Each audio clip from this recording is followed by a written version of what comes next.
It was early in the morning when a young cowboy rode his horse from the Douglas Lake cow camp to the cookhouse. And when he got to the cookhouse, he noticed that a horse belonging to Frank O'Keefe was tied outside. Frank must have made the long ride from home ranch, and he thought maybe there's some news from the outside world. So he unsaddled his horse and turned him loose in the horse corral and walked up, and he could hear a lot of loud voices coming from the cookhouse. And when they opened the door, he found out that Frank O'Keefe had brought the news that Canada had entered the First World War.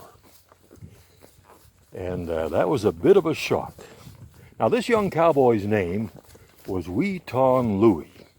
His parents had emigrated from China back in the late 1800s, and he grew up in the area of Chase, BC, attended school there, and when he was 14 years old, he walked all the way to the Douglas Lake Ranch, and he got a job digging irrigation ditches.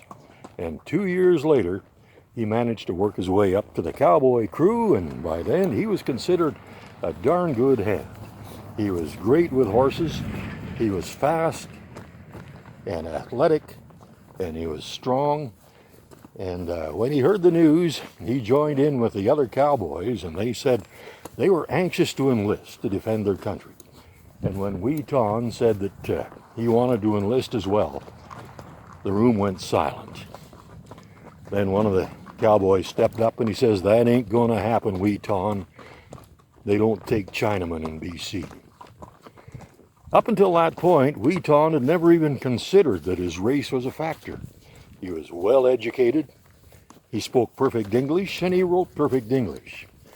Anyway, he didn't take that seriously. He rode his horse down to the enlistment office in Kamloops, and he was told the same thing. Orientals cannot enlist because they're not considered Canadian citizens. Well, he didn't stop there.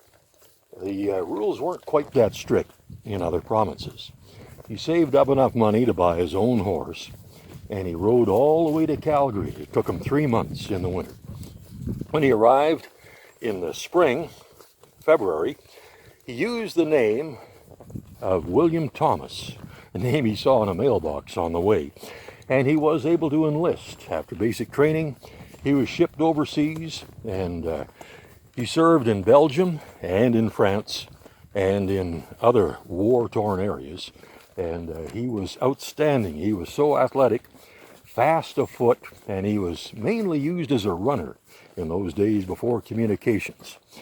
And by about 1917, he received an honorable discharge, and he was discharged with the British War Medal and the Victoria Cross Medal. When he got back to Canada and back to British Columbia, though, he found out that things really hadn't changed, because the Chinese were not allowed to own land, they weren't allowed to become citizens, and they weren't allowed to vote in the Canadian elections. And it wasn't until 1947 that Wai Tan was finally allowed to vote in the country that he risked his life for.